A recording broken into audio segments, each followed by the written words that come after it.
Saludos, amigos de En Otras Palabras. Nos sentimos muy satisfechos, muy contentos de contar en el día de hoy para esta entrega con el general en retiro Demóstenes Félix Paniagua, historiador, abogado.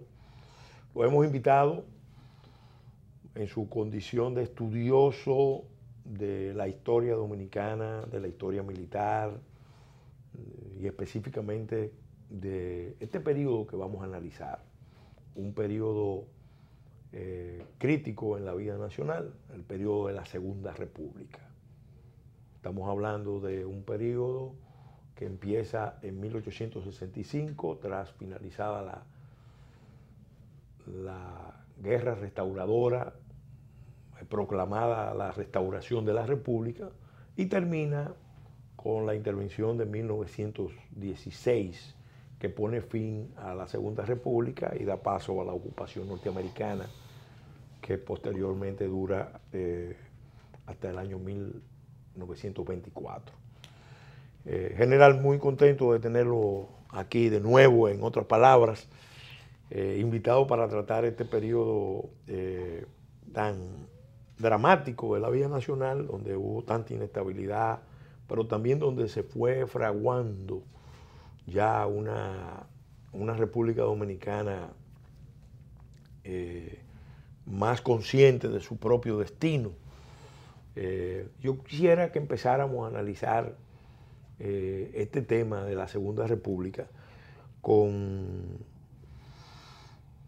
una interrogante que cuando uno lee la historia se queda impregnado de ella. ¿Cómo es posible que el general Buenaventura Báez, que apoyó junto con Santana la anexión a España, después él y su gente fueran actores importantes en el proceso restaurador, y sobre todo que Buenaventura, que tenía el rango de mariscal de los ejércitos españoles, pasara a ser presidente de la República? Cuando se suponía que la restauración se hizo en contra de la anexión y en contra de los anexionistas. En este caso, pues, terminó el periodo de Santana, que murió en 1864, sí. Pero Báez sobrevive y entonces vuelve al poder contra todo, vamos a decir, contra todo pronóstico. Así es. Explíquenos ese interrogante de este proceso. Bueno, hermano, tú sabes que la política, vista desde políticos morales, dice que, por ejemplo, en el caso de Juan Pablo Duarte, nuestro prócer y fundador, que es la ciencia más pura y digna después de la filosofía. Y ocupar las inteligencias nobles. Y ocupar las inteligencias nobles, qué bien. Sí. Pero, visto por otros políticos que, sin caer en políticos vulgares, decía que es el arte de lo posible. Y política no es matemática. Son las coyunturas, pero la matemática 2 por 2 es 4. Pero la política le puede dar 6. ¿Por qué? O 22. O 22, o sea que no es lo mismo. Eso es algo que es fascinante y uno a veces no lo ve hasta como sublime, porque es difícil como descifrarlo entre la mente humana, de que un individuo, de que los dos individuos aquí que encarnan el liderazgo nacional a partir del trabucazo de Mella, que es el general Santana y el general Buenaventura Báez, ninguno, aunque son fundadores de la República, tuvieron fe en la independencia total. Solamente los filorios, como se le decían, sí, estos jóvenes, tuvieron esa visión.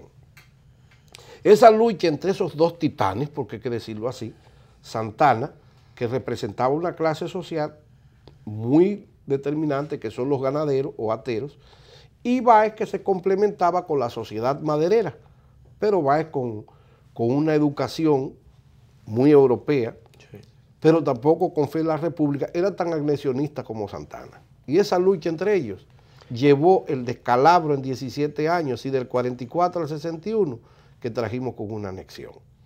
Santana llega un momento que le tiene tanto temor el grupo de Santana, porque Santana no fue solo. Sí. Como dice el himno, que si pudo inconsulto caudillo, no, eso fue consultado por mucha gente. De esas glorias, el brillo empañar. Sí. Entonces, eso fue muy consultado, sí, y de ahí es que viene el proceso de anexión. Sí. Y para hacer también otra contradicción política, quien firma la anexión es un fundador de la Trinitaria, Sí. como plenipotenciario que fue Alfao, Sí. Felipe Alfao Bustamante. Y que el adalid que hace el disparo hazañoso, que le pone la parte heroica a los trinitarios, que es el general Mella, sondeó también y fue permeado por mentes ilustres de la época que increíblemente tampoco tuvieron fe en la República, como el caso de Angulo Gurini, uno de los hombres que en ese entonces era licenciado en Derecho. El caso del prócer de las letras dominicanas, sí. del Riquillo, sí. Manuel de Jesús Garbán. Sí. Fue como bueno y válido ver lo que es una monstruosidad, la anexión o protectorado. Entonces, es increíble que el hombre que con un sable se distingue en los campos de batalla, como Santana, con ese mismo sable glorioso, decapita a la República, que él gana sus laureles. Un 19 de marzo de 1861. Exactamente, sí. Es increíblemente coincidiendo con la misma fecha donde él se llena de gloria en las sabanas calcinadas de Asua con su sable glorioso.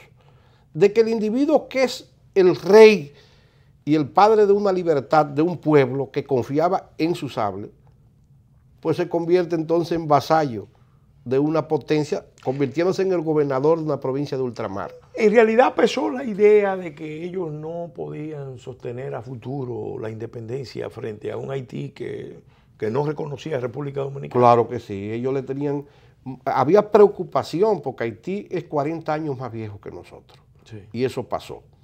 Y Haití tenía la intención, aunque la gobernaba en ese momento el general Jeffra, quien siempre dio connotaciones de ser un individuo liberal y consciente de que era preferible tener un pedazo de tierra bien seguro, pequeño, el 25%, antes que la isla completa inseguro. Pero no se puede olvidar que Jeffra en 1849 fue soldado invasor, cuando Santana mismo y Mellas y todos se distinguen en Batalla de la Carrera. Eso pesó también. Pero más que eso, no hay decisiones que no tengan que ver con la política cuando se maneja el Estado. Lo que más pesaba eran los problemas de luchas internas entre un Báez que era tan anexionista como Santana. Incluso acepta como bueno y válido la anexión, que se va a España, no se encuentra en otro lado y comienza a cabildear para él venir y logra incluso ser mariscal de campo, como usted lo dice. Ahora, la anexión, un negocio que no gustó. Porque, por ejemplo, el padre de la historia dominicana, José Gabriel García, está entre la lista de los que aceptaron el referéndum, entre comillas, que se hizo, de la isla semidesnuda y semidespoblada, de los pocos que pensaban, él firmó el acto de anexión. Y ya se perfilaba con la matrícula de Segovia. Correctamente. Y hubo próceres incluso que solicitaron con la matrícula de Segovia, que es convertirse a la nacionalidad española, huyéndole a la persecución de Santana. Los enemigos de Santana se convierten sin quererlo en eso. Y eso trae la anexión. Ahora, el proceso de anexión, como hablábamos fuera de cámara, más que una guerra patriótica, se convierte en una revolución social. En una revolución social. Sí, porque fue el choque de dos visiones, porque la visión de la metrópoli vino a imponerse de una forma tajante, radical, y chocó con la cultura. Y gente, bueno, eso incluye a los sacerdotes, incluye a los generales, a todo el mundo, e incluye a los funcionarios, a todos, que tenían una idea de lo que podía ser una comunidad bajo el régimen español, que después resultó otra cosa. No, y que España, después de localizar ya las guerras intestinas con Francia, ya a partir de 1855, ya España quiere cambiar su política, ya no el viejo Fernando VII. Y con la llegada ahí del general Rivero Lemonnier como capitán general de los ejércitos imperiales, que tenía ya solamente a Puerto Rico, que era el rico Borinquen, y La Habana, pues Cuba, pues entonces ya ellos quieren conquistar el archipiélago de las Antillas Mayores. Ya España tiene la tranquilidad que las guerras europeas, y ya ellos quieren meterse en el negocio. Bueno, porque la guerra de secesión en Estados Unidos y el ambiente que había en Estados Unidos era el momento, anulaba la doctrina Monroe. Sí, pero eso le permitía a España volver a sus viejos feudos. Sin embargo, el embajador español en Washington fue de los pocos que advirtió en contra de la anexión, señalando que eso iba a ser contraproducente porque el pueblo dominicano había aprobado la libertad durante 17 años y que difícilmente iba a volver a la condición de Estado subyugado por una metrópoli, lo que iba a desencadenar una revolución que iba a afectar el dominio de España en Cuba y en Puerto Rico, lo que efectivamente se dio. No, eso se dio totalmente. Incluso todavía Estados Unidos, cuando Somerville, y todavía en el 1916, ya yéndonos un poquito más adelante, hubo estrategas estadounidenses dentro del cuadro geopolítico que veían eso también. Y por eso, nótese que cuando ocupan aquí y Haití, le tienen 2 gobernadores aparte, porque sabía que gobernaban 2 estados diferentes. ¿Qué incidencia tuvo el partido de los baecistas cerrando fila con la restauración? Lo que pasa es que el odio... Porque este es un elemento que pocas veces se trata. Totalmente. Pero el baecismo evidentemente fue determinante en términos militares para apoyar el proceso de restauración. Baez era un animal político, como decimos. Y el hombre que es político como Baez, sagaz y ante todo amoral, se acoteja muy fácil a los cambios y piensa en su conveniencia.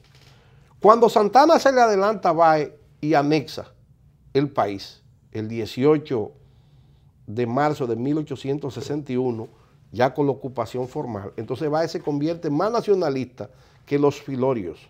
Se va de España y se mete al Caribe y se queda en Saint Thomas. Como Baez tenía dinero, monta ya un almacén y trata de buscar todos los que fueron enemigos de Santana, con la vieja teoría de que el enemigo de mi enemigo es mi amigo. Y dentro de ese grupo de baecistas, que él es su líder político, está un presidente de los trinitarios que fue Francisco Sánchez del Rosario, que es denunciado aquí en 1858 con lo que se llama la conspiración de Santa Rosa, porque sucede el día de Santa Rosa, que es el 30 de agosto de 1858 y que tiene que irse al exilio, el Francisco Sánchez de Rosario.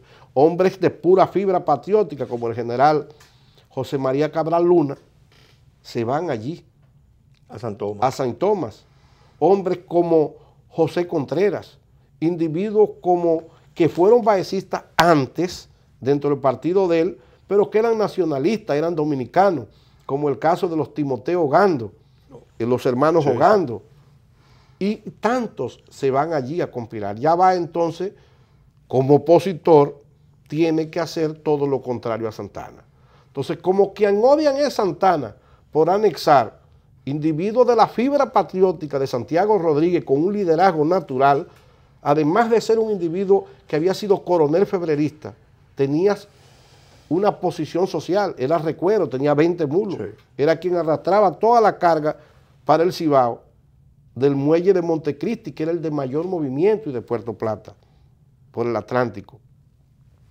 Tiene el apoyo de un José Cabrera, que es un hacendado de la línea noroeste, que por cierto la loma de Cabrera, que se extiende de las lomas de David y Capotillo, y toda la línea noroeste, se van a hacer causa común con Baez. ¿Por qué? Porque ya Santana es la náusea, como decimos, es lo desagradable, porque apoya la anexión. Entonces ahí viene Baez, el contrapeso, y ese partido rojo con su símbolo un gallo, que había gobernado este país 5 años, y como decimos, hermano, el poder no solamente maltrata, también seduce, también llama, como las luces a las mariposas. No, y él evidentemente tenía una capacidad de comunicación importante con el sector rural, campesino.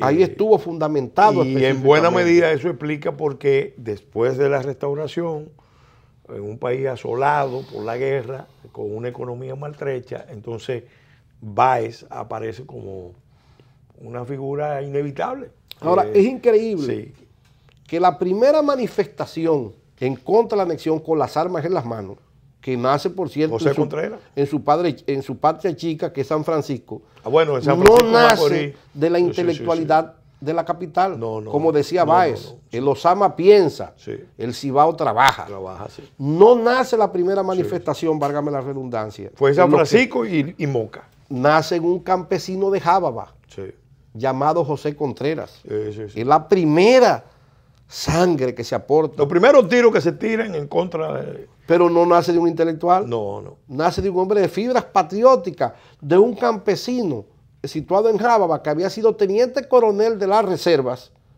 del ejército febrerista. Y estaba ciego en el momento en que hace la protesta. Qué bueno que usted dice eso. Usted sabía que se ha podido determinar, y el poeta Juan Ayuso, de que aunque en la autobiografía del general Luperón dice que era ciego, se ha demostrado que José Contreras lo que tenía era 38 años de edad y no estaba ciego. A lo mejor tenía algún problema de visión. Quizás tenía y no tenía limitaciones. buena puntería. Vamos a hacer un acto. ¿Cómo no? Y con su permiso vamos a continuar en el próximo segmento analizando este periodo inicial de la Segunda República. Y después, bueno, hay mucho trecho que recorrer para entender lo que fue un periodo que, en opinión de Pedro Enrique Ureña, es el periodo que termina por periodo decisivo donde se forja ya una conciencia más acabada de la dominicanidad. No, la confirmación del Estado dominicano.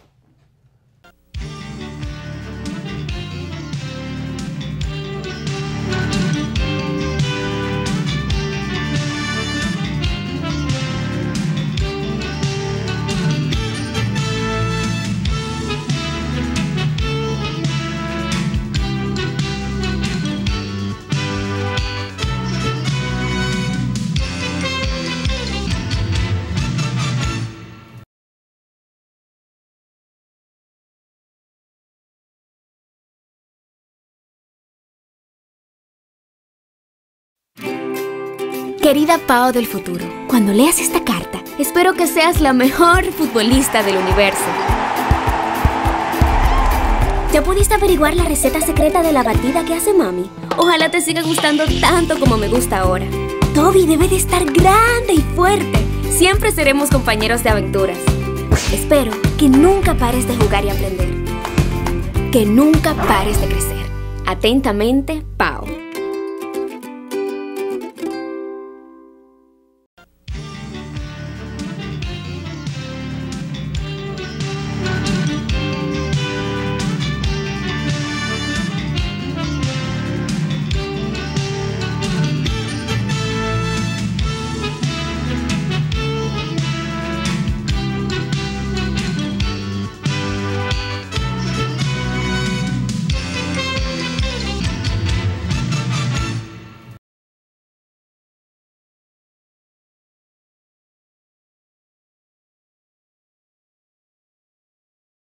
Continuando con este programa, en otras palabras, dedicado a analizar la Segunda República, en compañía de nuestro invitado, el general Demóstenes Félix Paniagua, historiador militar, abogado, estudioso profundo de la realidad nacional.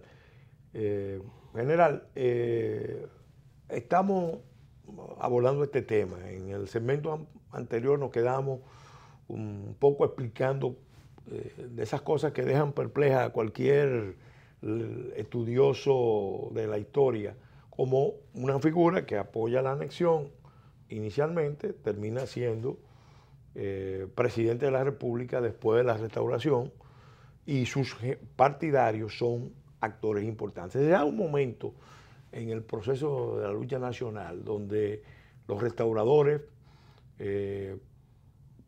implantan el gobierno en el Cibao. Lo encabeza Pimentel. Pero eso... No, primero Pepillo. Pepillo Salcedo, Sí. que Después que Pedro fue Antonio Pimentel, que Gaspar fusilado, Polanco. Gaspar Polanco. Pero el tema de instalar el gobierno en el Cibao expresa la realidad del momento, las fuerzas restauradoras fundamentales.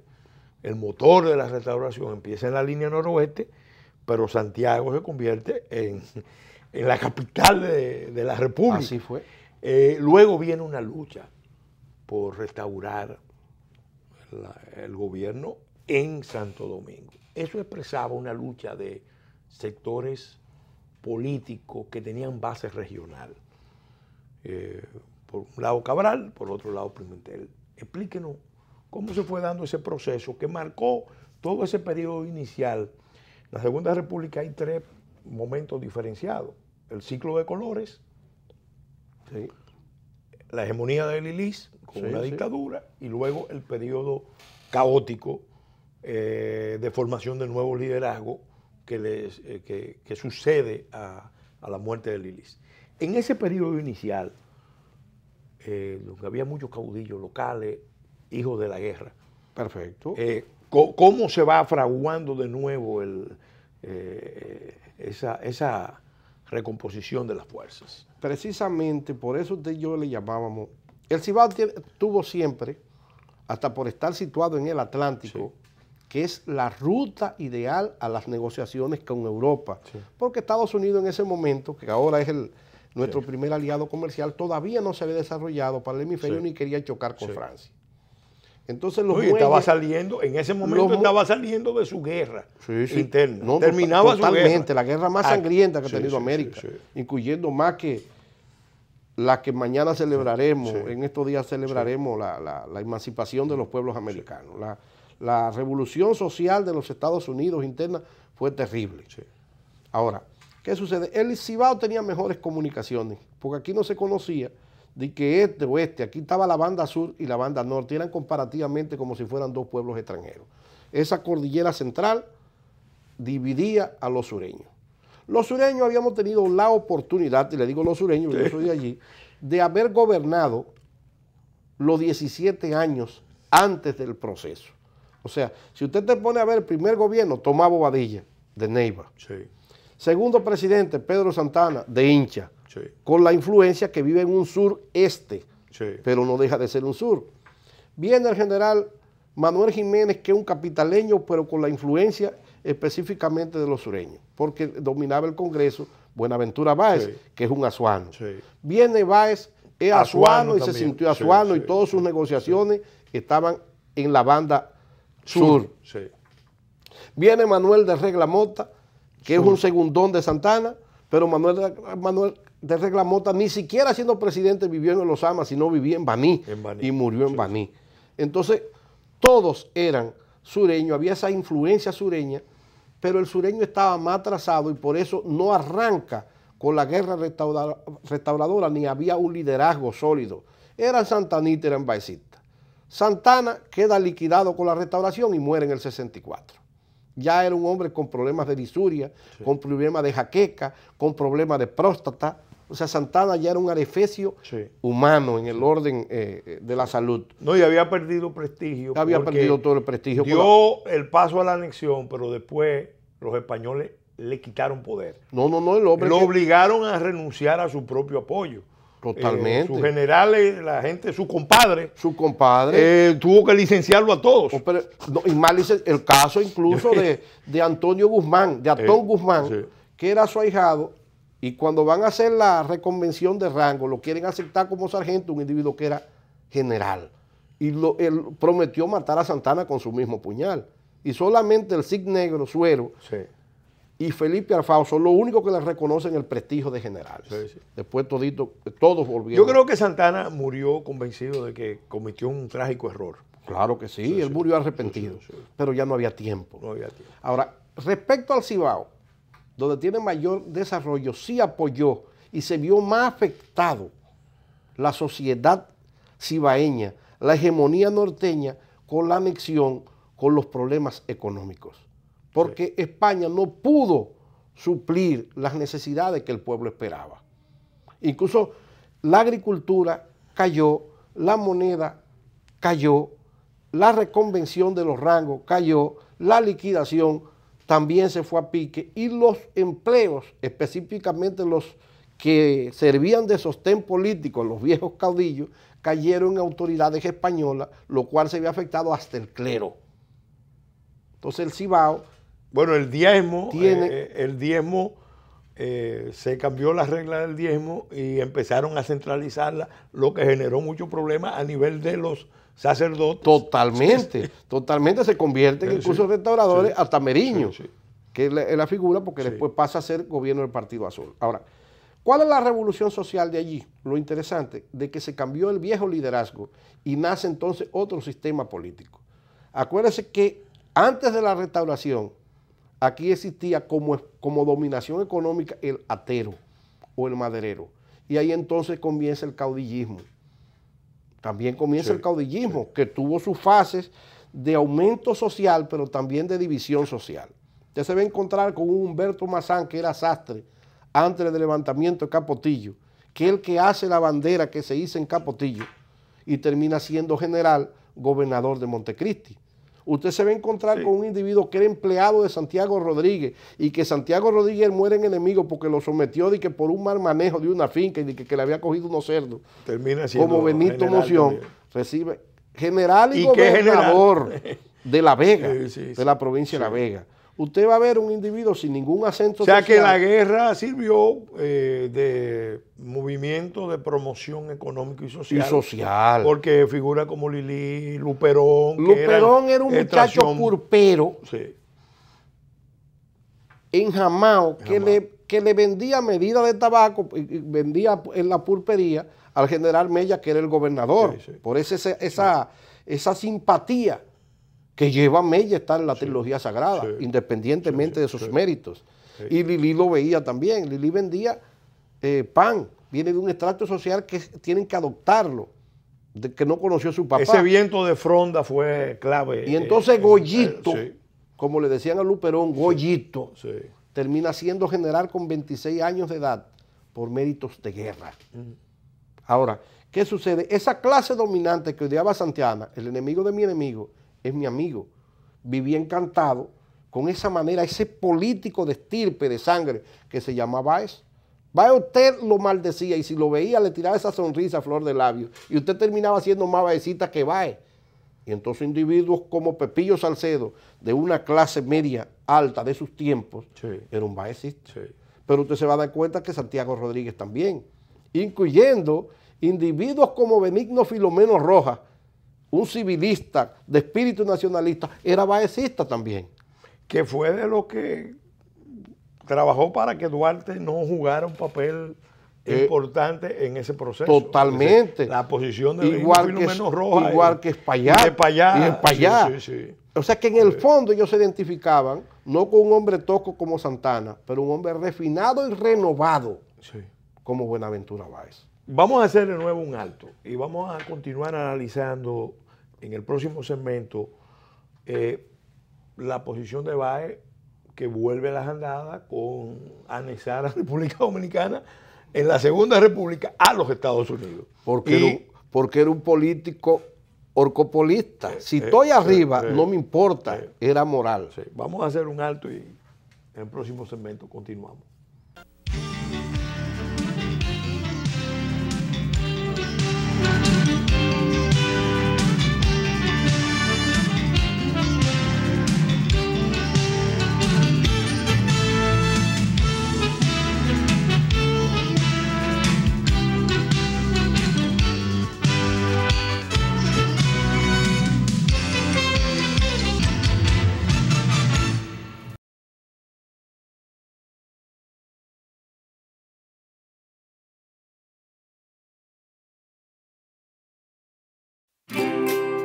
Querida Pao del futuro, cuando leas esta carta, espero que seas la mejor futbolista del universo. ¿Ya pudiste averiguar la receta secreta de la batida que hace mami? Ojalá te siga gustando tanto como me gusta ahora. Toby debe de estar grande y fuerte. Siempre seremos compañeros de aventuras. Espero que nunca pares de jugar y aprender. Que nunca pares de crecer. Atentamente, Pao.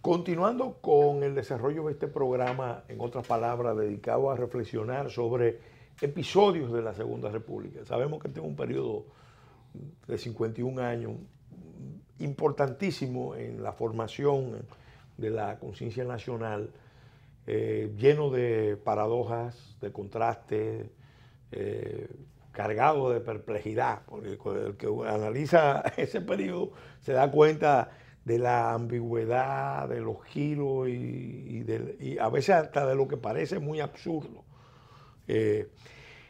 Báez vuelve a convertirse en la figura dominante ya en la Segunda República. Lo fue en la primera junto con Santana, y en la Segunda República con su Partido Rojo sigue siendo una figura importante.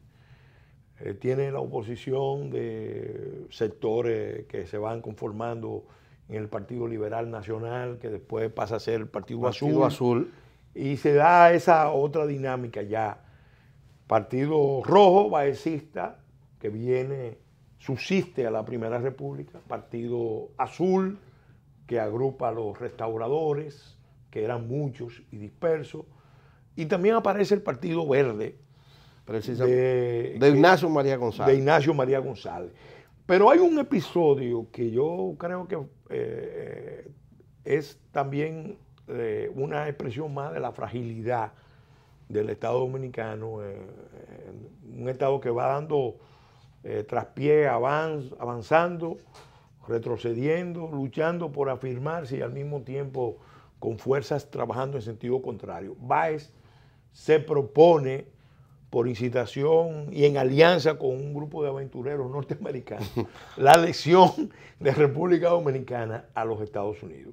Ya un Estados Unidos unificado. 1875. Con un presidente Grant que había sido un general de la guerra de secesión de los generales yanquis que triunfan, y entonces entra en una dinámica de dominio de la isla. Haití tenía un representante norteamericano que era Frederick Douglass, enviado por los Estados Unidos, el intelectual norteamericano negro más importante que viene a Haití, pero también conoce la vida nacional. Y se da una lucha nacional, una gran revolución contra el gobierno de Báez, donde el sur entonces pasa a jugar un papel importante en ese proceso de resistencia con Cabral, sí, claro, fundamentalmente, a la anexión con los Estados Unidos.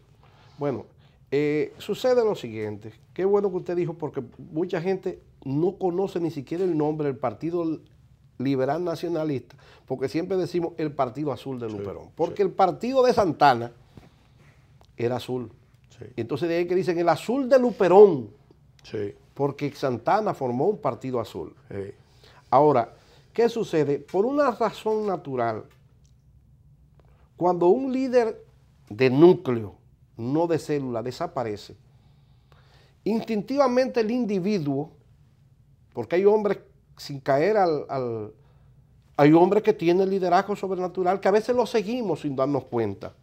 Y yo creo en ese secreto de la psicología de las masas. Hombres fuera de serie, sí, que se convierten y vamos a caer hasta en los momentos actuales. Sí, sí. Entonces, los santanistas increíblemente odiaban a Báez, pero hacen fila, porque ya su líder se murió. Queda esa masa dispersa y tienen que unirse a alguien. Necesitaban un líder. Y se meten, hacen causa común. Pero ¿qué sucede? Los enemigos de Santana, porque el enemigo de mi amigo, de mi enemigo es mi amigo, coinciden ya los liberales nacionalistas azules con Báez también. Entonces Báez lo que hace es que agrupa ese conjunto social. Nótese que con la experiencia que tenemos los sureños, cuando se hace el pacto del Carmelo, que es lo que da la salida. El Carmelo, amigos, sí, televidentes, donde está hoy el Hotel Jaragua. Ahí se juntan los tres generales, dos ibaeños, Pedro Antonio Pimentel, sí, ya muerto Pepillo, acusado de ser baecista. Sí. Se juntan entonces Pedro Antonio Pimentel, Gregorio Luperón y un general sureño que ya tiene más experiencia de Estado que el general José María Cabral Luna, Sí. quien acaba de derrotar cerca de Neiva lo que se llama el último reducto español, Las Canelas. Y con la batalla de Las Canelas, es que ya los españoles solamente le queda el Osama, lo que hay aquí, y Jaina, donde la figura del capitán ese entonces, Valeriano Wheeler, que usted y yo lo mencionamos, sí. que coge la experiencia y después fue capitán general de ellos En Cuba. En Cuba, terriblemente para el pueblo cubano, Sí. que es el único lugar donde nosotros, la única cabeza de playa que los dominicanos no pudimos conquistar es la de Valeriano Wheeler. Sí.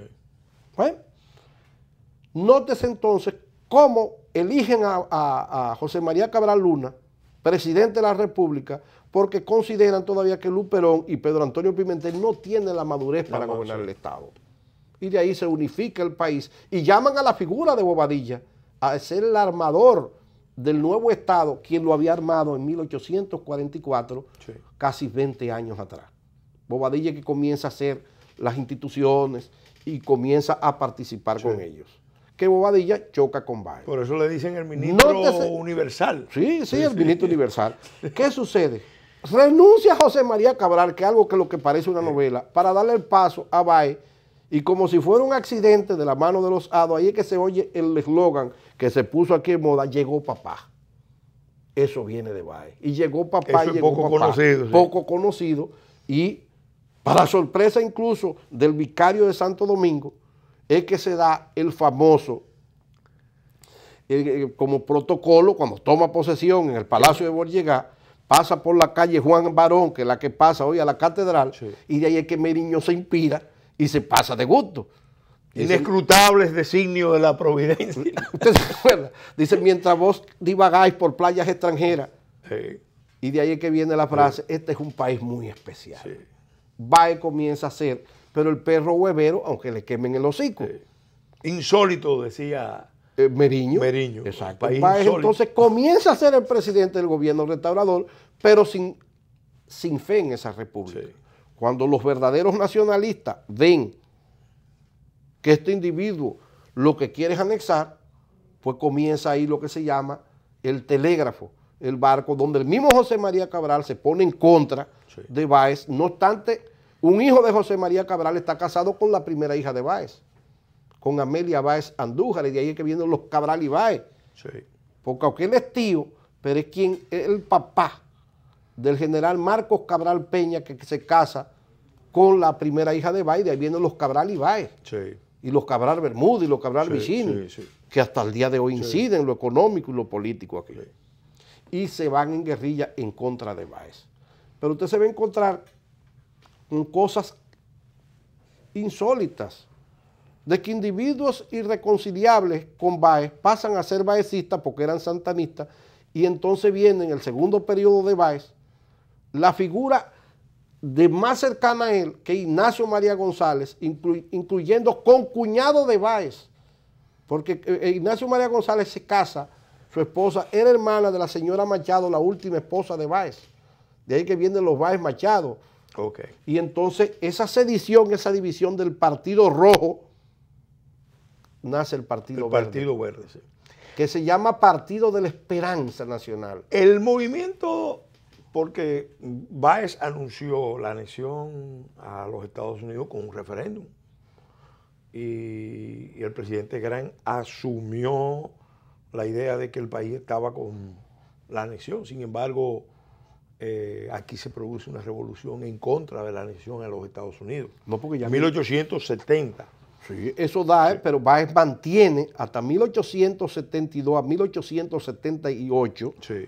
El periodo de los 6 El años. periodo de los sí. famosos Sí, 6 años 6 que años. pone el decreto de San Sí, Fernando. sí. Ahora, los restauradores también conquistan el poder con la salida de Báez. Y el Partido Azul Sí. se pelea, pero el Partido Azul también tuvo debilidades, que hace 8 reformas constitucionales en 10 años, porque todos querían ser presidentes. Ahí es que inicia el periodo de presidencia de 2 años, que es una de las cosas más terribles que ha Pero tenido la ponían de República 4, la Dominicana. ponían de 2. Sí. Y la ponían de 2, ¿por qué? Porque ellos entonces querían gobernar todo. Y de ahí es que viene entonces la figura de Meriño, que es el único que dura 2 años, Sí.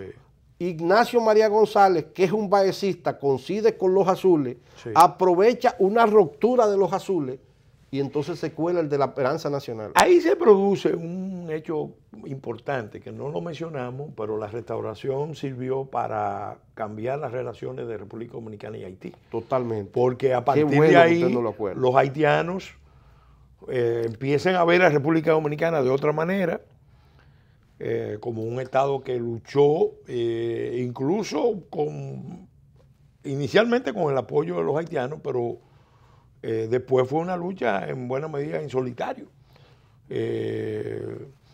Y logró vencer las armas españolas y después logró derrotar el proyecto de anexión a los Estados Unidos.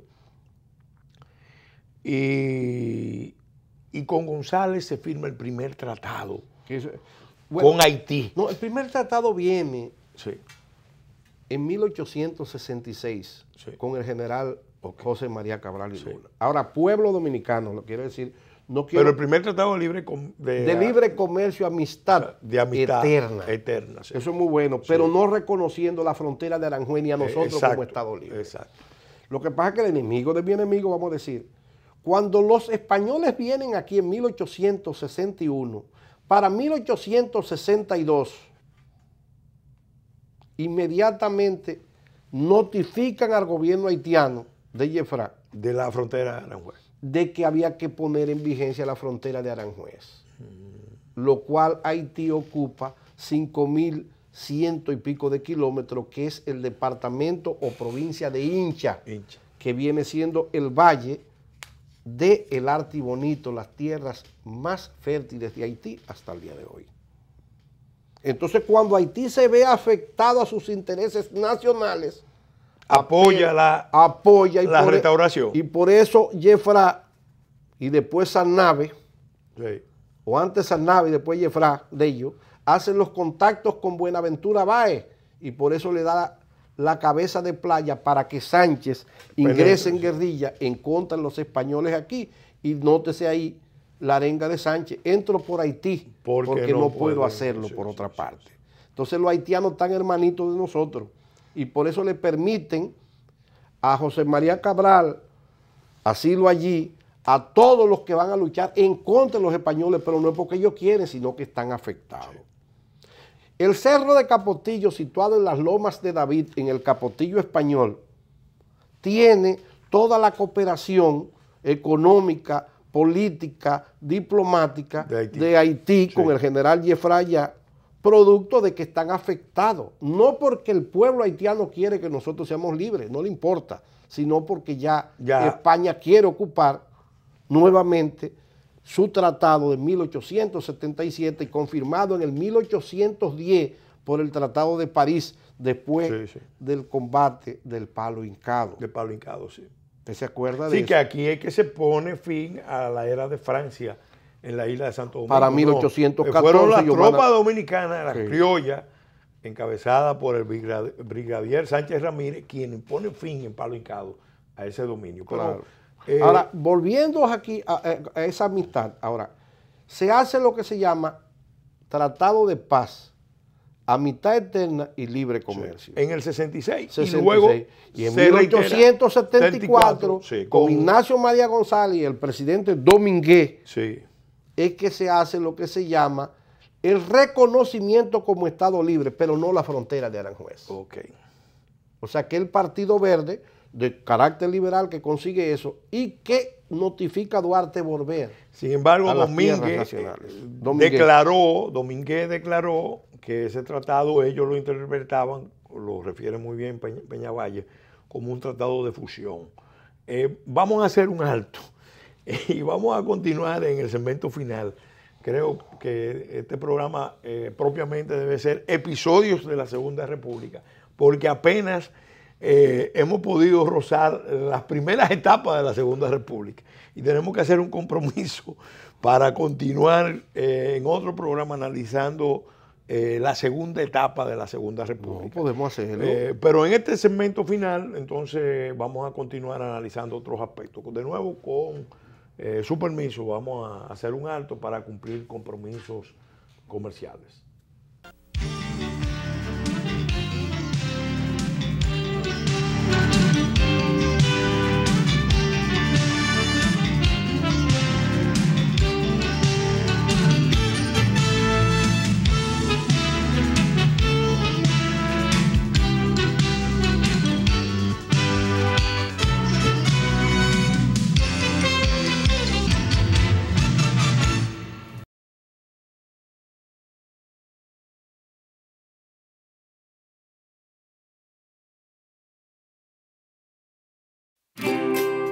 Querida Pao del futuro, cuando leas esta carta, espero que seas la mejor futbolista del universo.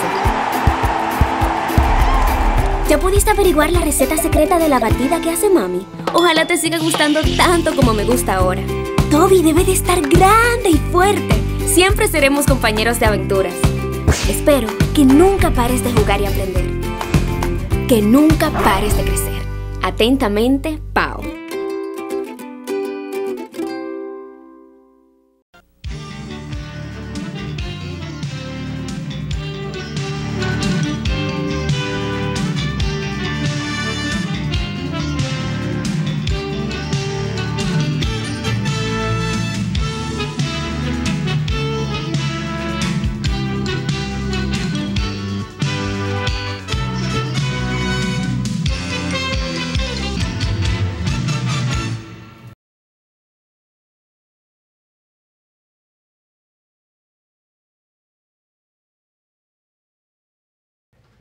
En este segmento final de este programa dedicado a analizar episodios culminantes, episodios relevantes de la Segunda República, en compañía de nuestro invitado, el excelente expositor, general Demóstenes Félix Paniagua, historiador militar, historiador de la historia dominicana y estudioso de este periodo y de las relaciones dominico-haitianas, abogado. General, en este segmento final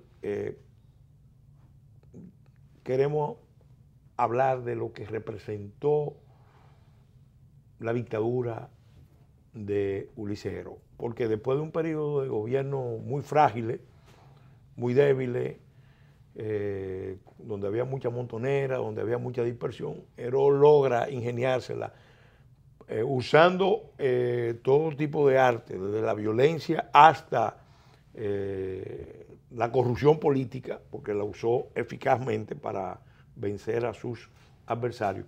Logra consolidar un gobierno,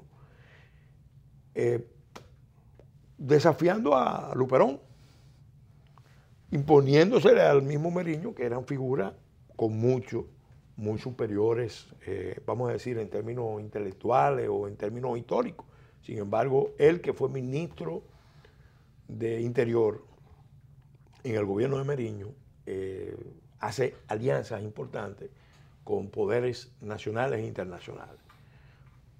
En este caso con Juan Bautista Vicini Canepa, con Cosme Valle, en el orden interno, pero también hace acuerdos con Marchena, que representaba la banca internacional, la banca francesa, sí, europea, y el hombre finalmente consolida su poder. E incluso en esa etapa se fusila a Marchena, para consolidar su poder, que representaba, repito, los poderes europeos.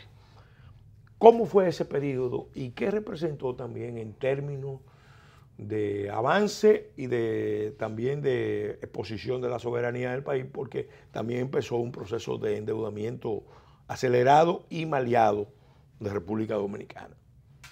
Heró es una figura fascinante y hay cosas que muchos historiógrafos e historiadores no quieren reconocer.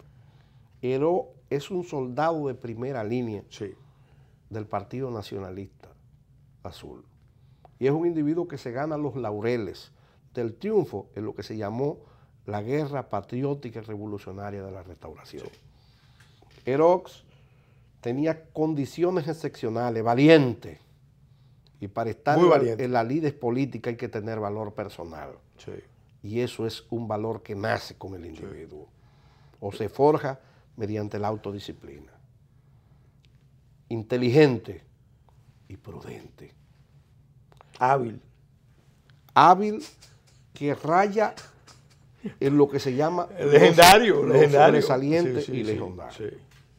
Descuidos de alguien que no debemos verlos impolutos porque era hombre y tiene la imperfección de condición humana. Luperón, cuando se ve en las cimas del poder y consolidado su partido, con varios gobernantes y él es el líder, pero él nunca quiso sentarse en las sillas de alfileres. como dijo un líder por ahí. Sí. Siempre prefirió estar en Puerto Plata y violar el principio que decía Báez: el Osama piensa y el Cibao trabaja. Sí. Él prefería estar al lado de los trabajadores y no de los que piensan. Le cogió el deseo de conocer a Europa. No quiero hacer paralelismo con otros políticos. Y se fue a Francia con el deseo de conocer a la reina Victoria, cosas que no logró, porque nosotros hemos investigado y no pudo verla. Sí. Aquí se vendió. Y entonces le decimos, como sin caer en vulgaridades, pero sí el dominicanismo, le comieron los caramelos. Mientras el presidente y líder espiritual del Partido Azul andaba por las riberas del Sena, Heroje estaba a las fraguas del poder y las luchas aquí. Y cuando quiso venirle a imponer de que ya él no podía hacer, que tenía que darle paso a otros liberales, Heroje ya había organizado las fuerzas sociales de que con su sable y su presión sacan al viejo del caudillo rojo y su masa populares quedan totalmente disueltas, lo que estábamos hablando. Ulises Heroje logra unificar al Partido Rojo, al Partido Verde, al Partido Verde y al Partido Azul. Y la sedición de la división del Sí, Partido sí. Azul. Sí. Entonces él organiza esas fuerzas sociales y entonces él se proclama como jefe político y entonces hizo algo, lo que se llama el pacificador de la República, muy bien ganado. Porque en política a veces hay que olvidar el sentimentalismo y actuar como se debe actuar. Y él cayó con ese peso. Bueno, fue tan hábil que él por un momento anunció que no iba a postularse para ver quiénes eran los que iban a lanzarse. Marchena creyó que podía ser un sureño también. Un sureño y también Azuano, ahí vino... que creyó que podía ser candidato y después se vio claramente cuál era el juego del presidente Heroje, que era retener el poder. Y viene el choque con Marchena. Entonces, sí. Para mí Heroje en el orden político unificó el vacío de poder y la división del Partido Azul. El descalabro que se le acabó el discurso al Partido Verde, que eran una sedición del Rojo, y canalizó las fuerzas sociales del Partido Rojo, con la desaparición ciego, por cierto, pero ese sí perdió la visión, del viejo Báez, Sí. que ya Báez le entrega incluso a un individuo que lo unían unos vínculos de carácter muy personales, que había sido rojo por respeto a Báez, pero era un azulista de pensamiento, de sentimiento, un joven progresista y valiente llamado Memé Cáceres. Y por eso también a Lili se le culpa de la muerte a Hurtadilla de Memé. Sí. Pero a Memé siempre se ha vinculado, y Lili lo terminó, con Cesario Guillermo. Sí. Entonces utilizó lo que se llama divides y vencerás. Sí. Ahora, que Lili fue un individuo que bueno utilizaba... destacar, a Memé Cáceres lo matan en la galería de su casa. Ahí mismo donde queda la calle José Reyes, que eso le decían la Él era vicepresidente. Vicepresidente de la República. Y presidente también del Báez. Y Báez es tan hábil que le dicen: yo te voy a entregar porque ya estoy cansado. En 1878. Sí. Memé Cáceres pasa a ser, es el papá del presidente Mon Cáceres. Ahora sí. Lilis es quien lleva aquí el desarrollo económico de una sociedad precapitalista y moderna. Puso el telégrafo, abrió los primeros caminos, sí. Puso una expansión sin duda de las fuerzas. Puso la luz eléctrica, sí. Desarrolló las comunicaciones, desarrolló lo que se llama la industria azucarera, ahora a un costo de la paz octaviana, sí. Cuando él decía: el enemigo muerto ni hiede ni molesta. Así con su palabra, hiede, sí. No hiede. Sí. O sea que él elige un hombre que gobierna 17 años en un país sin carretera. Establece un sistema de gobierno, porque no fue solamente, sí. No fue solamente un presidente que tomaba decisiones, sino que tenía un método de gobierno, sí. Para ejercer la dictadura, que eso llama la atención. Es un gobierno fuerte, pero con un sistema de comunicaciones interno, un código Totalmente. de claves, No un control de un país. sistema de espía. Y se llamó el pacificador de la República. Y ahí yo voy a coincidir con Castelar, ese político español, sin justificar los crímenes y los excesos de Lili, pero también exaltar que fue un soldado del Partido Liberal Nacionalista, del Partido Azul, y que a veces descuido y ambiciones entre ellos mismos dieron al traste la dictadura más férrea del final del siglo XIX, y nace un nuevo liderazgo nacional entre los bolos y coludos, producto de la desaparición física e ideológica de un liderazgo fuerte como él lo representa. Bueno, porque todo el movimiento de la historia dominicana va de periodos de concentración del poder a periodos de dispersión del poder. Los periodos de dispersión del poder son periodos de gran inestabilidad y los periodos de concentración de poder son periodos de estabilidad donde fluyen los capitales, fluyen las inversiones.